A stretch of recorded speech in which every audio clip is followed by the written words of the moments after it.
Welcome to Fix Your Belief Systems, the podcast where we dive deep into the belief systems that shape our lives and hold us back from achieving our dreams. I'm your host, Dr. Greg Pursley, also known as Dr. G, and in each episode, we explore powerful conversations with successful individuals in business, money, relationships, health, and personal growth. Join us as we unpack their journeys, challenge limiting beliefs, and discover practical insights to help you build your dream life on your terms. It's time to fix your BS and unlock your full potential. Today, we've got an amazing guest. Met him a few weeks ago at an event. The dude is ripped, absolutely ripped. You got to go to his Instagram. But I'm with Charles McDonald today. He was very inspiring. I love what he's doing. I wanted to introduce him to my audience. So, Charles, thanks for being here. And just so everybody knows, I'm going to refer to him as Chaz the rest of the time because that is his go-to nickname, if you will. But, Chaz, appreciate you, and thanks for being here. Hey, man, thank you for having me. First off, what an intro, dude. I'm hyped Thanks. just by hearing that. Man, I love being. Yeah. I've never heard that before. I like it. Thank you for having me on.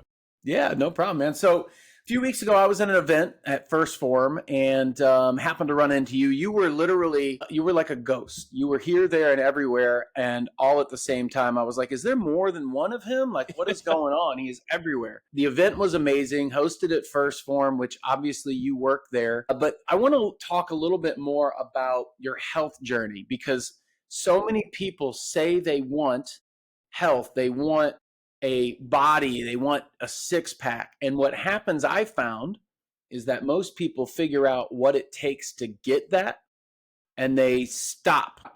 You know, you train people, you train on a regular basis. You and your wife are very fitness oriented, but what do you think it is in the mind, in the person's, I don't know, thought process or commitment level? What is it? What have you found? Oh, man, that's It's a big question. Ease into this. No, we don't ease in, man. We knock it. We hit it hard. Yeah. Like traditionally, man, like people, will say, well, maybe it's just too hard. People are not committed, and ultimately, yes, like things get difficult in something. But for me, I just feel like people lack purpose and they lack a why strong enough to follow their goal because it's then not that important to them. What I mean by that is I got started with fitness at a very young age, and it helped me stay out of trouble. It is my way of a healthy form of detox, if you will, and I just fell in love with the struggle. Like I truly love the struggle. Like, okay, first of all, I love that you're saying I love the struggle because most people do the opposite. They're like, it's too hard. I don't want to do it. But I want to go back a second because you said you fell in love with working out because it kept you out of trouble. So tell me about that when you were a kid or when you when you fell in love with it. What was going on in your life? What happened there? Definitely. Yeah. Well, I guess as a quick little overview, I was born in Mississippi. I was adopted when I was around 11 years old. My mom freely let me go because the environment that I was in is a very bad environment. So lost a couple of my brothers because of it. The environment is not well. And I chose to do fitness more so to keep myself out of trouble. And whenever I would get stressed or have extreme levels of anxiety and just like energy you need to burn off, I just go to the gym. I work out. And there's this guy that was nice enough that it was like this little trailer park gym. It was literally like a trailer, and it had like some old pig iron, as they say. So he would just let me come in there, work out for free. And I started working out, and I enjoyed it. I fell in love with it. And it's always been my sense of peace and escape. Whenever, like I said, I get stressed out, I would just go to the gym, work out. And obviously it gave me some, I guess, go attributes, but I loved it more so for the physical side. And also just working out, it just teaches you like a lot of great life lessons. I joined the powerlifting team when I was in high school. I won 3 years in a row, won state, national, and then I went to the Czech Republic, Poland, and Canada, and I won the international weightlifting, powerlifting competitions. And then I went on to go to the Olympic Training Center in Colorado Springs. Fortunately enough, be a part of Team USA for a little bit. And at this point, I'm like 19, 20. So I fast forward quite a bit. And then that ultimately led me to come to first form because I did my first Olympic qualifier, drew my back, and I came here, and that's a whole story in itself as well. Um, what I mean by the struggle is it helps me release a lot of energy that I've always struggled with. And I love to do something that is so physical that it just exhausts that side of me. So, It's interesting because most people shy away from that because of that struggle. And mhm. it's something you said there was talking about your identity. Like you basically connected this as a part of who you are. So let me ask you two questions. The first one is, what does a typical week look like for you as far as exercise and lifting? For sure. Yeah, I'll typically do about 3 to 4 days of traditional strength training. So lifting really hard, if you will. And then the other, I'd say, 2 to 3 days, I'm doing some sort of conditioning. So again, it's like hard. I hate running, so I'm doing a lot of that right now. And Sal actually challenged the entire company. He has this weird way of getting you to raise your hand and you agree to something that you didn't even know what you agreed to. But he said in about 60 or probably about 45-ish days from now, we're all going to be running a half marathon as a company. And I don't run, never did. I love working out, like physical weights. And here I am. I bought my first pair of running shoes ever in my life. And I'm training for this thing now instead of just walking into it. That's awesome, man. Well, that's Yeah. fantastic. So let me ask you the second question. So that's a pretty good. Anytime that I'm wanting to, get into a better shape for whatever event I'm doing or whatever, Yes.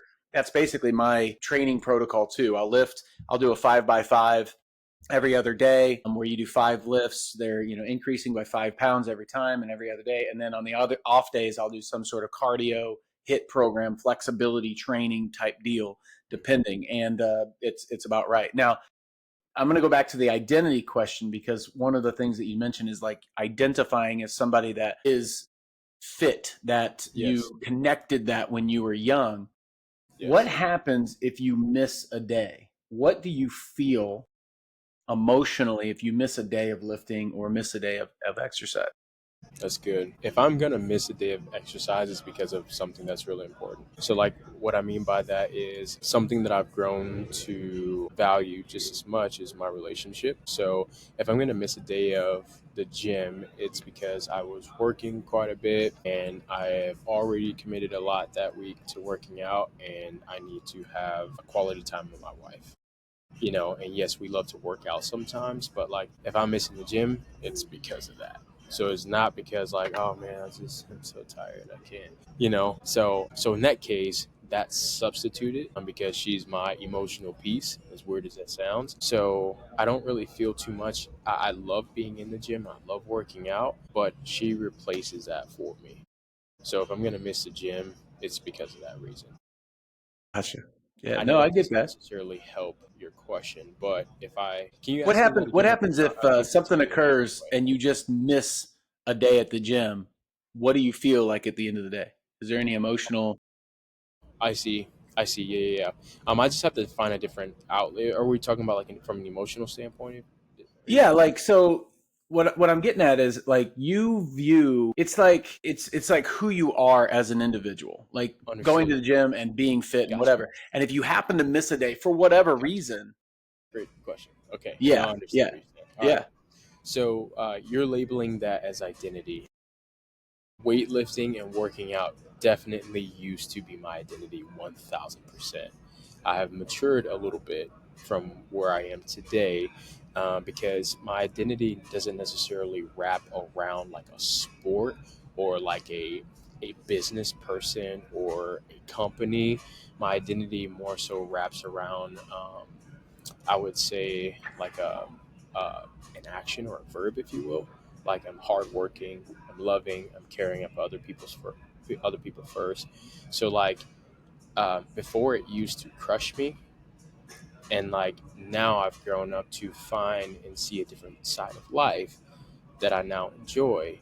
So if I don't get to work out, If I need to soothe something from an emotional standpoint, then I do it in other ways. Either I'm doing more stuff for my wife, or I'm doing more stuff over here or over there. So yes, if I miss a day from the gym, it doesn't necessarily eat me alive so much because of I guess the person that I've matured into, and weightlifting is no longer my identity. It's just something that is a part of me that I like to do. Yeah. No, I get that. Hopefully That's that awesome. helps. Yeah. Yeah, A lot of times, if they, people that I've talked to that are into fitness, that, it's just part of their natural life where if they miss a day, they almost feel like they missed something. They're like, "Oh, I didn't complete something today. There's this part of me that I didn't fulfill today. for sure. It's like a coffeeaholic that one day doesn't drink Yes. coffee. It's like they missed Yeah. something. Yeah, yeah, yeah. And it's That's kind of like understandable. that. And the point of that is when I work with people one on one and do personal coaching, we do our elite groups and individual one on ones. We talk about figuring out what result you want and becoming the person that already has that result. And in having the fitness that you want, in the body that you want, not necessarily just the looks, but the health that you want, because that's really what it connects with is the health. It's becoming the person that does the thing that gets you that result. And if you miss that thing that gets you that result, you feel like something's off. You've missed out on something. And that's kind of what I was alluding to, if Gotcha. that's the way you felt. So Gotcha. like if you miss a couple days of lifting or working out and you almost feel like your muscles aren't as strong and you're like, oh, I just feel like something's missing. Like I just For feel sure. almost weak or Gotcha. like, Yep. something's missing. Kind of, Gotcha. when my wife Gotcha. leaves for 3 days, I'm like, that's the way Yeah, I yeah, feel. I feel like, yeah. I just feel like something's missing. Yeah, yeah. It's Understood. kind of the same thing. Yeah. Understood. I guess from a viewer standpoint, if you do struggle with something like that, because I did, I'll speak in past tense. I did struggle severely with that. If I didn't go to the gym, I felt like I was lazy. I didn't complete my day. I could do everything right, but if I missed that one thing, everything was shattered. So then a lot of the negative talk to yourself would happen, and things that I didn't enjoy again because that was my identity. That's all what I lived for. But it's just like if you are, I guess, from a viewer standpoint, if you do miss something like that, there are other things that you can do to check it off as a win. Because, like, I'm not a father yet. There are some people who are, fathers, and something comes up with work or whatever comes up, right? And you miss it. There's a fine line between being obsessive and like pushing and being your best to you cross that line. Now you're like just mentally abusing yourself. Like you're going backwards. And like I wouldn't even flirt that line. It'd just be extreme. And it's not healthy, right? So there's other things that you can do. It's like, okay, well, maybe I can just either I understand what happened today. Tomorrow, I'm going to prioritize that right away in the morning. Or, hey, I'm going to make sure that I am hitting my protein and calories for the day because, yes, working out is a part of it, but like nutrition and recovery is so much more important. I feel so like if you miss the gym, you can hyper focus on these other things as well, and like check it off as a win for that day. Get some movement in. Maybe you go for a walk with your dog. Maybe you go for a walk with your wife. You play with your kids. Try and hit 10,000 steps for your goal. There are other avenues that you can get a check mark, and not necessarily just going to a physical location like a gym just to say like, okay, I did it. You know Yeah, I totally get that. Yeah. And so what you're really saying is like stack the small wins. exactly. Just because the day didn't go exactly the way you had planned, or you didn't get a complete workout in, or maybe you didn't go to the gym, what can you do in the moment you have? We talk about that a lot with you have your perfect day of exactly the way you'd want it to go, and then you have your bare minimum day of at least I could do this. And I've done that before where it's like, well, I didn't get off work when I thought, so therefore I couldn't go to the gym because I have a kid's game or whatever, but I could drop down and do 100 push-ups. Exactly. That's at least moving and the needle doing something. The other thing you talked about there was giving yourself grace. Give yourself a little grace. You're not going to be perfect every day. You're not going to hit it exactly the way you want, but stacking the small wins of moving that needle forward at least gives you a little bit of momentum as opposed to beating yourself up and beating yourself down. That negative self-talk, You said you used to do that a lot more. I think that comes with maturity if you're paying attention, if you learn about yourself. But talk to me about the process of not doing that as much. I know there's a lot Yes. of people out there listening that have that issue where they just beat themselves up and it's relentless. So talk to me a little bit about that process and how you've matured there. Definitely. I mean, this is just every part of your life, man. Whether you are a husband, whether you are going to the gym, whether you're at work and you're trying to do something, you have to understand that you can truly only do so much. I would consider myself, especially from a physical standpoint, a high performer, right? And I like to do that in every part of my life, but it is completely unrealistic to be perfection every single day. Not every single day I'm going to be the best husband. Let's just say, for instance, from a standpoint of maybe work was really tough. I get home and I'm tired. I know that in this moment, I didn't send my wife like a message today, like, hey, I'm thinking of you. But what I can do right now in this moment, I can prioritize the next few hours that we have and just spend some quality time. If I beat myself up about what I did not do from the time that's already gone that I cannot change, it's only going to get worse. And I feel like we get so stuck in the past that we struggle to move on to the future, you know? And it's just like you have to just focus on being present. And some people don't realize it, right? They don't realize that they're being so abusive to themselves because, like, as men, right? It's like we need to go. You got to work hard. You got to do this. You got to do that. Blah, blah, blah. At some point, it's going to crash and burn, right? We are human. So you have to understand, like, hey, here's my ability. My ability is here. Here's my effort. And whenever it gets to a point of like your ability or you're trying to surpass where your actual ability is, you can surpass your effort all the time. But when you surpass your ability and you cannot reach it because you don't have the ability yet, there is no reason you should be beating yourself up for it. I understand this is my capability. I have to get better. It's okay to say you have to get better, but you do not suck. And you are not a piece of you know what, right? It's just today I was not as good as I like to be. Tomorrow, though, here's what I can do to make sure that I am better than I was yesterday. And I feel where people, there's two sides to this. Either you continue to negatively beat yourself up, or you then fall into the excuse of like, well, yeah, I'm not perfect, so I can make as many mistakes as I want to. I can not go to the gym today. I'll get it tomorrow, right? Like Mm.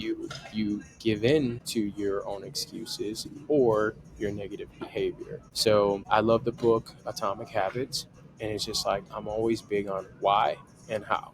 Okay, if I didn't do something today, why didn't I do it? And then once I understand why I didn't do it, how can I fix that leading into tomorrow? Maybe it's just one tiny little thing. Okay, you have to be mindful that you're making this mistake. Why am I doing it? And then as I lead into tomorrow, how can I change that? One of the reasons why I wanted to have you on the podcast is because you do something that most people don't do, which is you actually pay attention to your thought processes. Mm-hmm. You actually pay attention to the reason why things are occurring as opposed to blaming things. In my book, Fix Your Belief Systems, I talk about reasons versus excuses, where most people don't get the result they want and they blame it on and call whatever external circumstance the reason. They say, well, the reason is. And I challenge anybody, if you hear yourself saying, well, the reason is, that is a belief that you're putting out there of why you can't do something or the reason why it didn't happen. And the reality is you have to analyze that and you have to effectively see if it's really a reason or if it's an excuse, if it's an excuse disguised as a reason. And that's literally what you're talking about. But I love that you analyze that because most people never even think about it. They literally just say, well, the reason is, and then they don't reach their goals and they go, well, I guess it's just not meant to be. For sure. They just, yeah, get Definitely. rid of the result that they're after instead of actually going for it. And Yeah. they're like, well, it's because of these reasons. Yeah, and that's one of the things that I can really say thank you to First Form for is because like we're so big on culture and I guess self auditing. And truly, you have to be in a space like I don't think people just naturally do these things. Some people truly don't know. So it's people like you who make podcasts like this for other people to see, and then they then say, "Oh, wow, okay." Some things are so common sense. It's like you have a tendency that you do, right? Maybe you click your fingers every time. You don't know that you're doing it, but your wife picks it up all the time. She tells you, you're like, oh shit, I do that, right? It's the same thing with this. People don't necessarily know. That's why it's important to be put yourself in the right environment around good people. Wake up in the morning and utilize YouTube for good, and look at other people and how they live their life and their structures. Pick up certain books, personal development. Me, I start my day with the Bible. That's just what literally every book in the world comes from there. That's where I go first. And it's just like, you have to surround yourself around good people who, like you mentioned earlier, that are already doing things that you want to do. And after about 10 years, right, when you get out of high school and you're in adulthood, you no longer can make the excuse of I don't know, because today all the resources are right here. I have it Mm. on my phone. Okay, so you can't see it, but on my board here I have solutions and results. Only two things I care about. There is a solution, and what is your result of that? And I have it's funny on my phone here. I have a quote. It says, I don't know how I'm going to win. I just know that I'm not going to lose." It's not arrogance. It's just a matter of like, I understand that I have all the resources available to me. I can take the time and do the research so that I can find the solution to my problem to produce the result that I want. Some people don't know how to do that. If you don't know how to do that, then you can go on your phone. Like I said, go on YouTube. I start with Atomic Habits. That book is amazing. Like I said, I start my day with the Bible. Just start reading. It'll work. And then start listening to podcasts titled with, personal development. And it's like, you can get better. Some people don't know how to do it, but it only works, or it's only an excuse up until a certain point. I had to get better if I wanted to survive here. You have to get better if you want to survive. Simple as that. I love that. I love that because one of the things that I live by is that I think the big travesty in our society is so many people settle. They stop reaching for their full potential and they settle for whatever life that they've fallen into. And I think that's why a lot of people are sad or depressed. In fact, since you are a Christian and biblical guy, this might be something you never heard, but I want to see your if you have. But when we talk about being Yes. inspired comes from the phrase in spirit. And when you're in spirit, you're aligned with your purpose. And your purpose was given to you by whatever you want to call it, your creator, God, the universe, light source, it's all the same thing. But that inspiration is like, ooh, this is so easy for me to do. Yeah, because that's one of the gifts you've been given. That's why you're inspired by it. For And the sure. more you can align, the more you're in spirit, and therefore you are flowing that spirit through you. And that's Yes. where the connection between a lot of the self help plus the Bible and how that's kind of connected, or at least that I've found.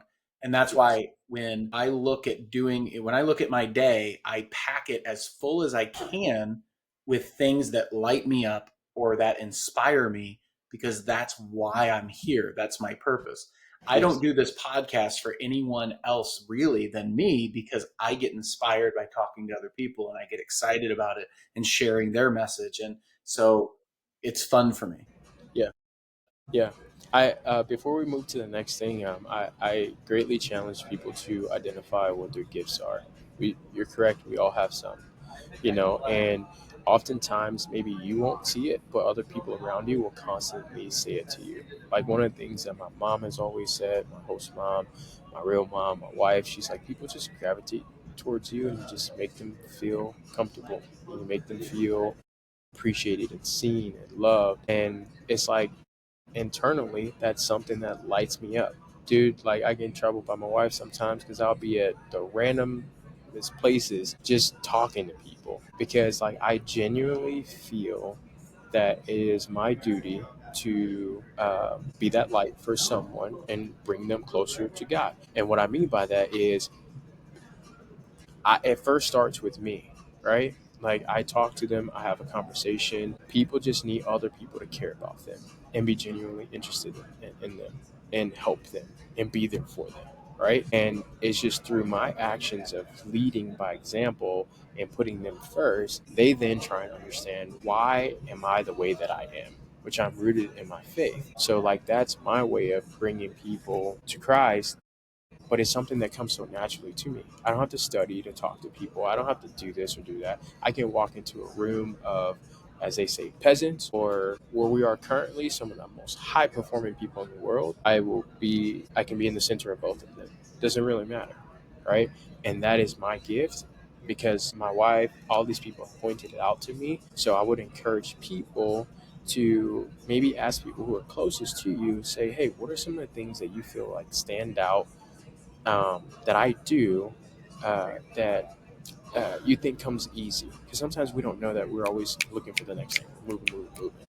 But like something repetitively that has been preached to me from like a young age is people just naturally gravitate towards me. I make them feel comfortable. I make them feel heard. I make them feel seen, and I use that for good. And I know I can do it now, and that's something that lights me up inside, and I forever will do that. Right. So before I just wanted to say that before we move to the next thing. No, that's so Yeah. true. I love it. And that's that. Well, when you talk about walking in faith, what you're Mhm. saying is basically is that judge me by my actions, not my words. For Judge me sure. by who I am as an individual. And one of the things that you do really well is you're very calm and collected emotionally, which does gravitate people towards you, because in today's society, most people are all over the place. They're anxious, they're depressed, they're sad, Hmm. they're happy, they're up and down, Yeah. because they don't have that emotional intelligence, let's say, Hmm. to understand what those emotions are actually trying to tell you.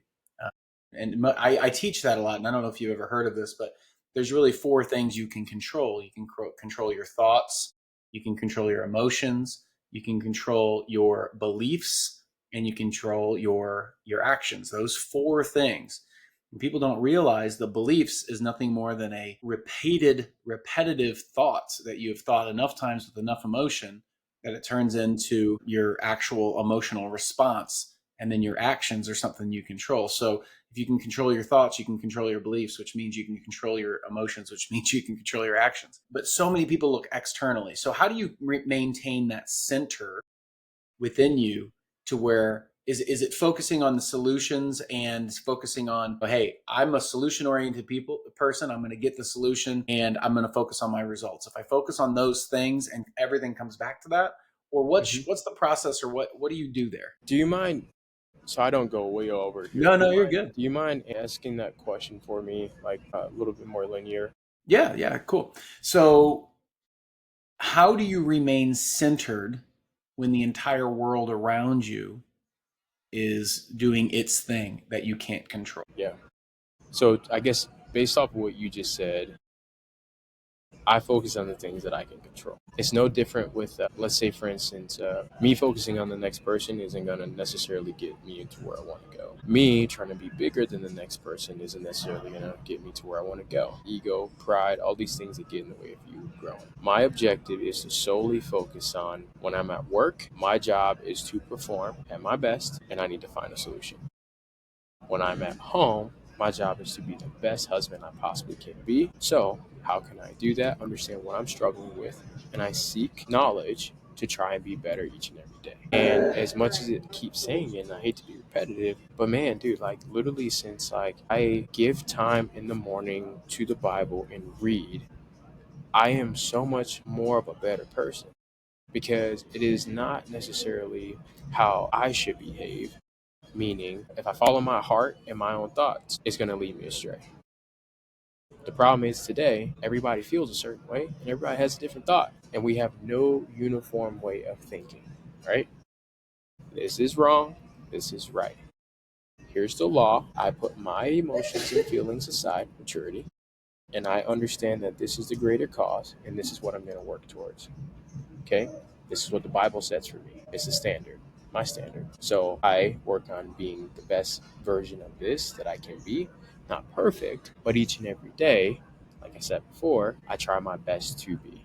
If I miss today, what can I do tomorrow to try and get back on that train to be a better person? So while the world is corrupt and chaotic, Only thing that I can do is be present, be the best representation of myself to lead people more towards what I feel is good. Does that help? No, that's great. No, I Okay. appreciate it. Yeah, yeah. Because that's going to connect with some people I know. That's Yes. that's what these questions are leading to the audience to Hmm. get them to say, I feel that way too. For sure. I get lost in the world sometimes of confusion. I get lost in doom scrolling social media. Personally, I always take my goals and I write them out and I laminate them for the year, and work towards. And so the question that I always ask moment to moment is this action moving me toward my goal? Hmm. It becomes that simple. And Yeah. I tell people all the time, just keep it simple where it doesn't have to be complicated. It's, if you learn in life what you like and you know where you're headed and you're like, these are my goals that I want to achieve or maintain. Sometimes the goal is maintaining. I want to maintain a certain weight with a certain, fitness level. Okay, great. Maintain it. That's your goal. Fine. Hmm. But if an opportunity comes along, it becomes very simple to go, does that match or does that not? Hmm. But if you don't know where you're headed, if there's no North Star, if you don't have a guidance system, then you're just out there bouncing around hoping to figure out or hoping that you land somewhere that you like. And it's not likely. So I like to ask guided questions to where Yes. people can go, man, that relates to me. For sure. That totally makes sense. In that instance, man, like it's funny because being around like high performing people truly is like the systems are so easy. You're like, what are the systems? It's all the things that we know. It's like you just like even just a simple fact of reading, right? Sal always says like someone's life's experience, they put in about this much of a you can go read it, consume it, and then apply it. It is so easy that people look for it should be harder than that. So they look for something way far beyond it and they just keep on missing. Well, it doesn't work for me. Maybe it's not me. Maybe it's them. Or how did they get this? Poor me, poor me. And it's like it truly is as simple as that. And that's why I wrote these two things on my board because these are like triggers for me and it helps me understand like I can then go into the why, the how, the whatever. But if I'm solely focused on solutions and results, it is truly that simple. That's how I have it in my brain. Like half my head is solutions, the other side is results. You know what I mean? Yeah. And it's just like I break it down so simple like that. If there's a problem, how do I go about what is the problem? How do I go about solving it? If I can't get it done myself, what's the next tier of escalation I can go? We have a bunch of people around here that I can ask. If those don't work, we have the internet. And I mean, there's literally no excuse as to why you cannot find the solution. Chaz, have you ever heard of the 131 method? One of my favorite ways to solve a problem is number one, identify the problem in the form of a question. Write that down. If you can identify the problem in the form of a question, you have solved half of it, basically. That's the hardest part for a lot of people is because it's so confusing. Oh, I've got this problem. I'm trying to find a solution, but you have to identify it first. So that's the first one. Identify the problem in the form of a question. The second step, come up with three solutions. Mm-hmm. Three solutions, three actual solutions. You can't just make one up like, oh, well, if I had $1 billion, okay, well, you're not going to Yeah. just get $1 billion today, right now, like, Yes. so come up with three solutions that are actual possible solutions. And then out of those three solutions, most of the time, one of them will jump out. And Yeah. that's the one you choose like, oh yeah, okay, it's this one. This is the solution. Now, in that process, a lot of times I will meditate. If the question is hard enough, I'll meditate for a little while on that question to where I get these solutions that pop up in my head that I wasn't previously thinking of. But the 131 method is my favorite method of what's the actual problem in the form of a question, three possible solutions, which makes you think beyond the current limits of where your brain is. And then Yes. one of them generally pops out and you go, oh, that's the solution I go. So that's the 131 method that I use on a daily basis to solve problems. Okay, so I've heard of that, but in a different context. So Sal uses that, and the reason why I said earlier I can think first form to it is because I just like in a good way. If I walked into Sal's office and said, "Hey, man, I got a problem," and I stopped there, Not good. Not good. He is not building us to bring him problems. Our objective is to bring potential solutions, and he can add his input based off of his level of experience to help solve that. So he has that, like we learn that, but it's a different way.